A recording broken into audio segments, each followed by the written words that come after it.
Hola amigos, yo soy Silvana Henao de CNBC y junto a Telemundo y su iniciativa de responsabilidad social El Poder en Ti, hoy le traemos una charla acerca de su dinero.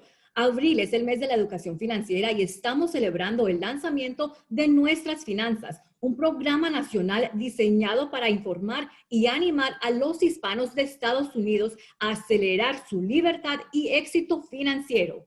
Se acerca la fecha límite para declarar los impuestos y hoy tenemos dos invitados expertos en este tema y mucho más. Marianela Collado es contadora pública certificada y planificadora financiera.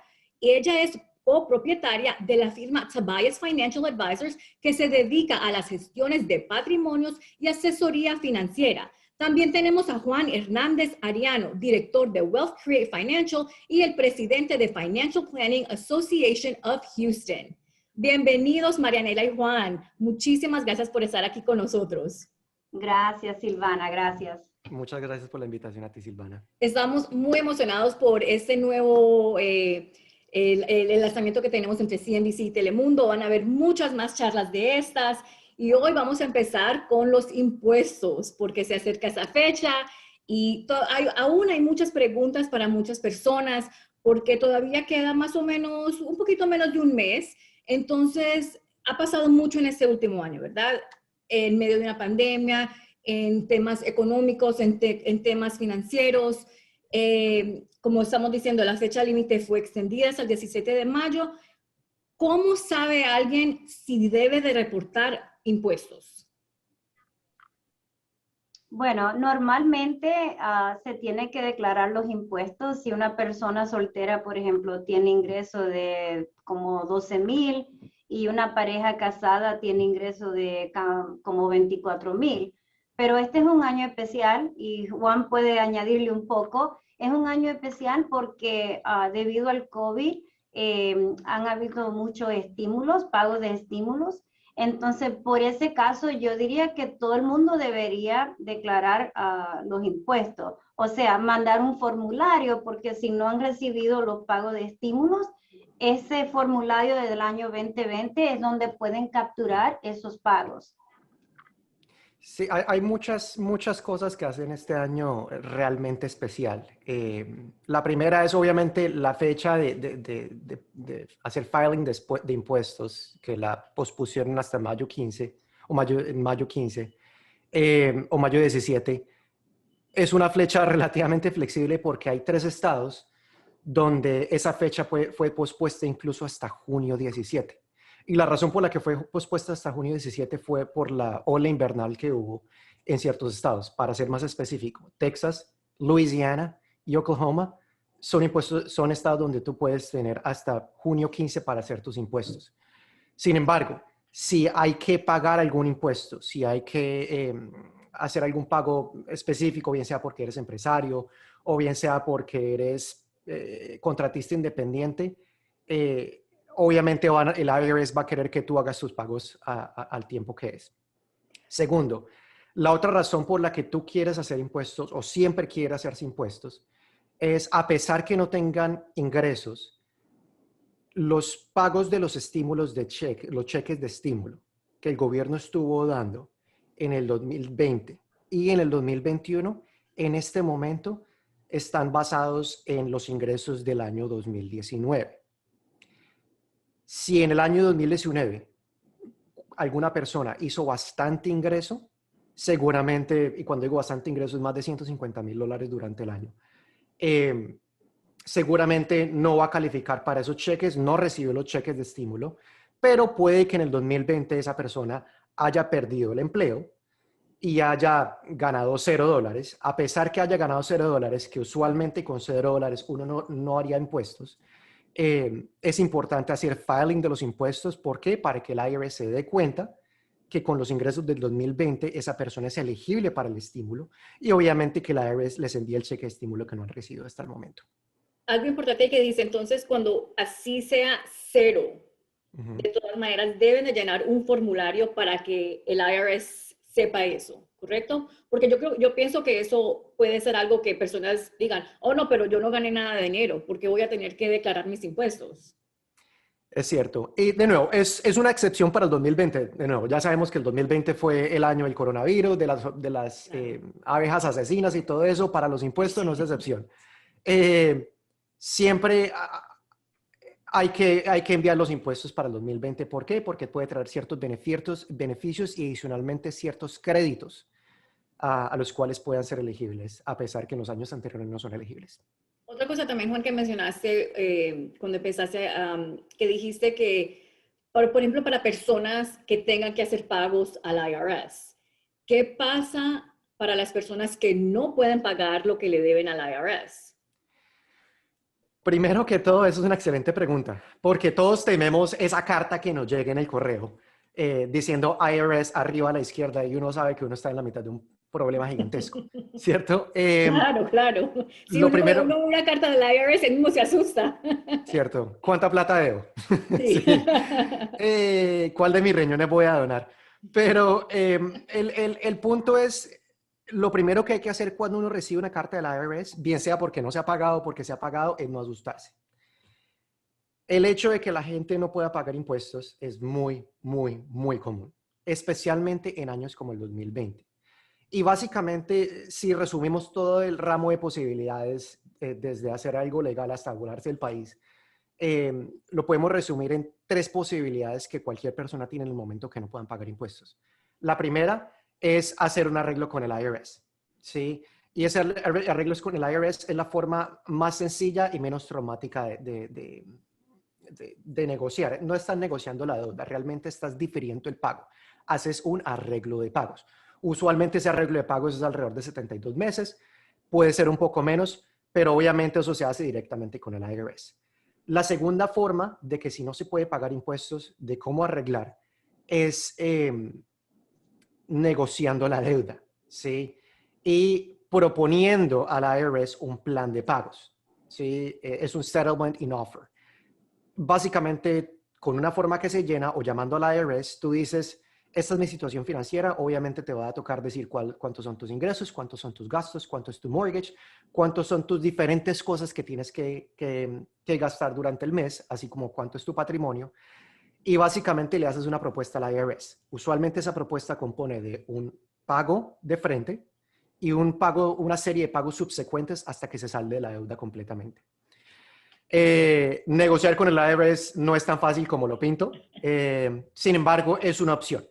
Y la tercera opción, si ninguna de las dos se ve como tan factible como para ti, la tercera opción es hacer tus impuestos. Ojo, nunca dejar de hacer los impuestos, porque hay un penalty que te cobran por no hacer los impuestos y otro penalty adicional por no pagarlos.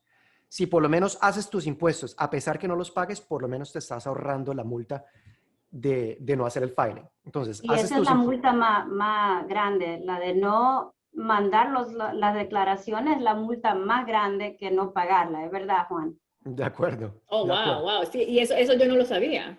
Ujú. Interesante. Pero yo Entonces, quería añadir un poco ahí, que ahora sería el tiempo ideal para planear, para no encontrarse en esa situación. Ahora sería el momento para repasar los ingresos de este año que viene y ajustar lo que le está pagando al IRS o para los empresarios para hacer su pago fijo cada 3 meses para que no se encuentren en esta situación en abril del año que viene. Ok, ok. Ahora, una de las preguntas que también, de pronto no necesariamente una pregunta, pero algo que muchas personas siempre están preocupadas es cómo evitar que el IRS nos audite, ¿verdad? ¿Uno qué puede hacer para evitar eso? ¿Hay algo que uno puede hacer con un contador o algo durante el año que uno puede hacer? ¿Cómo uno evita que el IRS lo vaya a auditar? Es el caso que yo he visto muchas de esas cartas del IRS y he ayudado a muchos clientes a defenderlo contra el IRS. Y lo que yo diría es que no se pongan a bromear con los impuestos, ¿verdad? No se pongan a declarar dependientes que no existen o no se pongan a reducir el ingreso con deducciones que no son legítimas O sea, no jugar con los impuestos es lo primero para que no llegue al caso de que venga el IRS a hacer un audit. Y yo lo que digo es que si todo está reportado al tanto, no se le hay que tener miedo a esa carta del IRS, porque si todo está legítimamente reportado en las declaraciones, todo se puede defender. No sé, Juan, si tiene alguna otra palabra de wisdom, como se dice. No, yo creo que le pegaste lo que era. Realmente,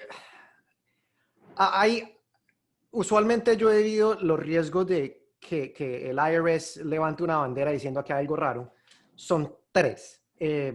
La primera es, estás deduciendo demasiadas cosas, ¿sí? Entonces, en términos generales, en impuestos, tú tienes dos formas de deducir tus gastos. Bien sea yéndote gasto por gasto, que son lo que llaman deducciones itemizadas o itemized deductions. Y la otra es tomando lo que el gobierno asume que tú estás gastando, que son los standard deductions o las deducciones estándar, y pues obviamente tomando ese valor. Mucha gente se enfoca en irse a las deducciones itemizadas, que no está mal. Sin embargo, hay personas que se exceden a la hora de hacerlo. Usualmente el IRS tiene ciertos algoritmos que comparan el promedio de gente, de cuánto está deduciendo la persona promedio para el tipo de profesión que el individuo practica. Si ven que está por fuera de ciertos parámetros que ellos usualmente ven, obviamente hay una alerta automática en el sistema de ellos y es cuando se levantan los primeros audits. Segundo, no, sigue, porque yo iba a decir que, por ejemplo, yo tengo clientes que si tal vez no tienen mucho ingreso, pero tienen muchas donaciones, tienen muchas deducciones legítimas. O sea, eso si lo pagaste, si hiciste pago a la caridad y cosas así, aunque no estén en esos parámetros, como dice del IRS, se puede declarar y si mandan una carta se defiende, pero me gusta todos los puntos que está diciendo, que son perfectos. De acuerdo. Sí, no, y de hecho, volviendo al tema que hemos dicho algo, y gracias Marianela por decirlo, ser auditado no es necesariamente malo, ¿sí? Si tú sabes manejar el código de impuestos, obviamente te van a auditar eventualmente. Lo importante es tener toda la documentación y la conciencia tranquila que estás haciendo todo completamente legal. Hay un segundo punto de por qué te pueden auditar. Usualmente es porque estás utilizando un hobby como negocio para reportar impuestos. ¿Qué significa? Que, por ejemplo, tú te dedicas a hacer fotografía los fines de semana, realmente no ganas nada, pero pues como tienes una cámara que se ve bonita y costosa y tienes un micrófono que se ve bonito o lo que sea, pues obviamente te deduces impuestos diciendo que yo tengo una operación legítima, no tienes ingresos y el IRS dice, bueno, esta persona lleva 3 años diciendo que tiene un negocio legítimo, no tiene ingresos, ¿qué es lo que está pasando?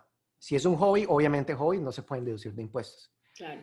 Y la tercera razón es algo que se llama el Earned Income Tax Credit, que traduce crédito tributario por ingreso del trabajo. Sí, de eso yo quería hablar, porque hay una estadística que yo vi que los latinos son de las personas que menos, no sé si decir si menos la reciben o conocen de ese crédito.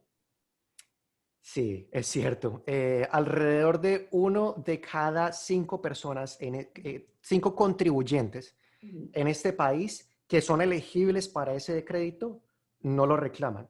Y lo triste de la historia es que más o menos la mitad de esos, dependiendo del estatus de casado o no casado, si están reportando impuestos como casados o como independientes, pero más o menos la mitad de esa gente es hispana. Y hay muchas teorías. Juan, ¿quién califica para este crédito tributario por ingreso del trabajo? Muy sencillo. Si tú haces menos de cierta cantidad de ingresos, usualmente esa cantidad de ingresos, y corrígeme si estoy mal, Marianela, es alrededor de $150,000. Bueno, eso es para el estímulo. Si no estoy mal, es más o menos alrededor de $20,000 o $30,000 al año. Yo creo que depende de cuántos hijos tienen. Sí. Si tienen 3 hijos o más, tienen que tener ingresos de 50,000 o menos de 50,000. Si tienen 2 hijos, entonces menos de 47,000. Si solamente tiene un hijo, la familia no puede tener en total ingreso más de 41,000. Y si no tiene ningún hijo, una persona soltera no puede tener ingreso más de 15,000 por ahí. Espero que estén tomando nota todo en la audiencia. Sí, entonces es algo que realmente pasa desapercibido para muchas familias y no realmente desapercibido para familias, sino es cuestión de tal vez como miedo. ¿Sí? Muchos estudios dicen que la razón primaria por lo que los hispanos en general, por lo menos la mitad de ellos, de los que son elegibles, no reclaman su crédito, es por miedo. Es por miedo a que, bueno, como no son ciudadanos, como apenas son residentes, o de pronto no tienen documentos, pero están haciendo impuestos, no son elegibles para ese crédito. O de pronto, qué sé yo, piensan que si, porque es cierto hasta cierto punto con el Medicaid, si ellos reclaman ese crédito, después les pueden quitar la casa. Básicamente se trata de desinformación, ¿sí? Y básicamente cualquier persona que esté elegible, que califique dentro de esos rangos de ingresos que Marianela mencionó, podría calificar ese ingreso. Y si están en dudas, consulten a un especialista de impuestos. Ok, excelente. Ahora hablemos otra cosita, ya que se acerca esta fecha límite, ¿qué oportunidades deberían de ser consideradas antes de esa fecha? A ver, Marianela, yo creo que yo te veo como que lista para responder.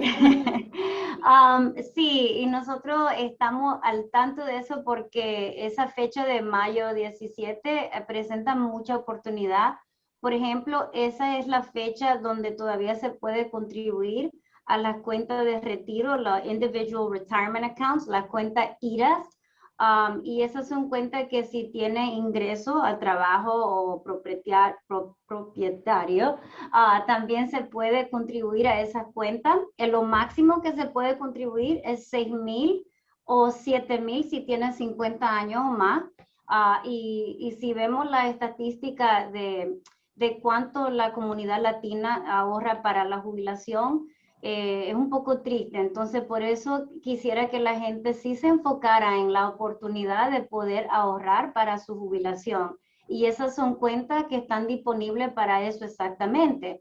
Y es como magia, porque si uno hace una contribución, esas contribuciones pueden todavía reducir el impuesto que tienen que pagar para el año 2020. Y todavía hay oportunidad de hacerlo, Marianela. Se puede hacer antes de mayo 17 y todavía le pueden coger ventaja al año pasado. Wow. Y otra cuenta que también puede presentarse como una reducción a los impuestos del año pasado, del 2020, son la cuenta de médica, la Health Savings Account, HSA.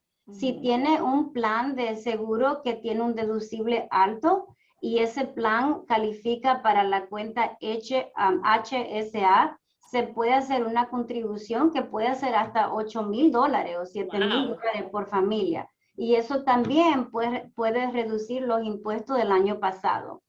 Y la oportunidad más grande son para la gente que son independientes o que trabajan por sí mismos.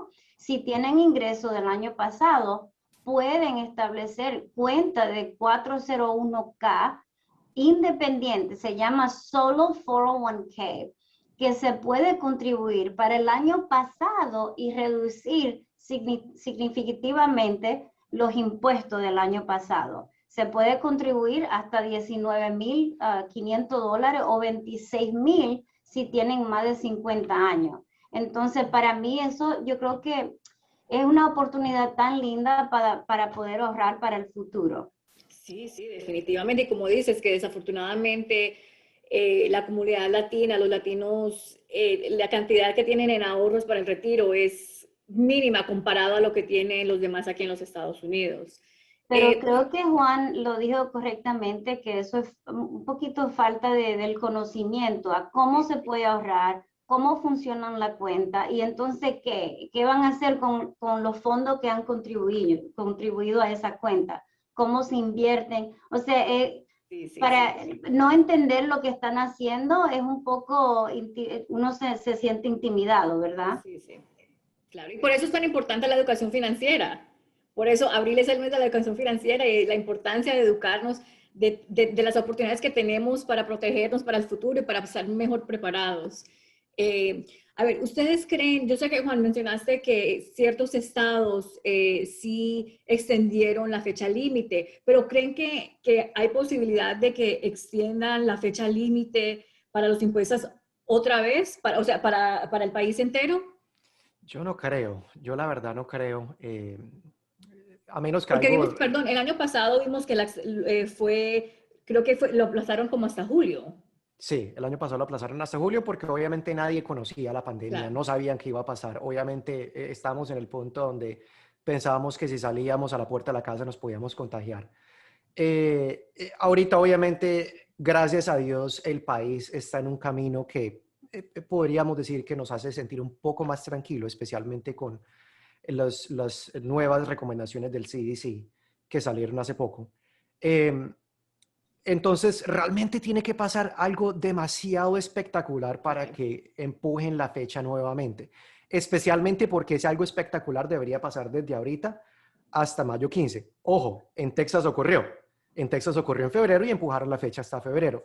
Sin embargo, a menos que algo diferente ocurra, no veo cómo aplazarían la fecha para el Más allá del 2021. 17 de mayo. Ujú, correcto. Okay. Ahora, hablando del tema de que hemos pasado por la pandemia, por el COVID, tanta gente que empezó a trabajar desde la casa, ¿qué califica como una oficina en la casa para propósitos de impuestos? Porque muchos estamos trabajando desde la casa y con oficinas en la casa. Hay ciertas categorías que, que pueden dejar claro qué es lo que es definición de trabajar en la casa. En general, si utilizas alguna porción de la casa, bien sea la totalidad o una porción de tu casa, Ujú. para algo que te genere dinero, eso merece alguna conversación adicional para saber si es oficina o no oficina para deducción de impuestos. Después de eso, hay que preguntar, bueno, ¿la utilizas regularmente o la utilizas esporádicamente? Si la utilizas esporádicamente, obviamente eso no cumple la definición de oficina en casa. Si la utilizas regularmente, ya puede empezar a convertirse en algo que de pronto puede ser una casa. Y la tercera definición que usualmente yo veo es que sea un lugar completamente independiente. No estoy diciendo que sea algo que tenga una puerta, no estoy diciendo algo que nadie te vea durante el día, pero sí algo que sea un espacio dedicado para que hagas trabajo. Por ejemplo, si tú trabajas y has estado trabajando desde marzo del año pasado en la mesa del comedor y cuando se acaba el día recoges eso y empiezan a comer ahí, eso no califica como oficina en la casa. Ah, ¿Sí?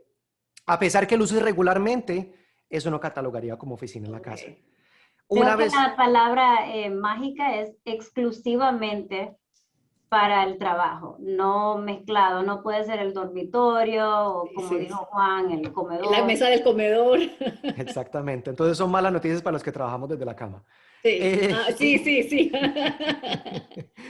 Pues, y sí, sí, siguiendo con el tema de la pandemia y del COVID, las personas que han recibido el cheque de estímulo, ¿tienen que pagar impuestos sobre ese dinero? no tienen que pagar impuestos sobre ese dinero, lo cual es un poco diferente al desempleo. Hay veces que se confunde un poquito y Marinela me corregirá aquí. Pero en el estímulo no hay que pagar impuestos. En el desempleo sí hay que pagar impuestos. Sin embargo, hubo un nuevo plan que la administración Biden sacó hace más o menos un mes, donde 10.200, los primeros $10.200 de tu desempleo son libres de impuestos, ¿sí? Por persona. De nuevo, eso no tiene nada que ver con el estímulo es y va a seguir siendo libre de impuestos. Pero solamente si tienen ingresos menos de 150,000. Correcto. O sea, si le pagaron desempleo, pero entonces tiene ingreso de 200,000, se tienen que pagar, incluir eso en el ingreso. Ok, ok. Oh, y también si ya habían mandado las declaraciones antes de que salió el plan nuevo, donde dicen que no le van a cobrar impuestos a los 10,200 de desempleo, el IRS ha dicho que no tienen que corregir las declaraciones, que ellos van a calcular la diferencia y le van a mandar un cheque para devolverle los impuestos a ese ingreso. Ok, ok. Y con tanto que ha pasado, tantas preguntas que tantas personas tienen por cuestiones económicas, financieras, algo que vemos mucho porque ya se nos está acabando el tiempo desafortunadamente, porque podemos seguir hablando por mucho rato por tanta cosa. El fraude, las estafas de impuestos, ¿cuáles son las más comunes que ven? Porque como les digo, en el último año, las llamadas que hemos recibido pidiendo números del Seguro Social, pidiendo información personal, ¿cuáles son las estafas de impuestos más comunes y cómo se pueden evitar? Usualmente las más comunes son el robo de la identidad. También existe lo que llaman preparadores de impuestos fantasmas. Entonces, explico una por una. La primera es, como su nombre lo dice, pones tu información en el lugar incorrecto, te quitan la información y esa información luego la usan para otras cosas. La segunda es preparadores de impuestos fantasma. Son personas que te dicen, yo te ayudo con tus impuestos, por supuesto. Y ¿sabes qué? Te cobro un porcentaje de lo que te devuelvan. ¿Sí? Y el propósito de ellos es maximizar las devoluciones. De manera legal o ilegal, empiezan a meter deducciones y deducciones y deducciones para que se aumente bastante lo que ellos van a recibir. ¿Cuál es la clave de ellos? Ellos usualmente no firman el retorno.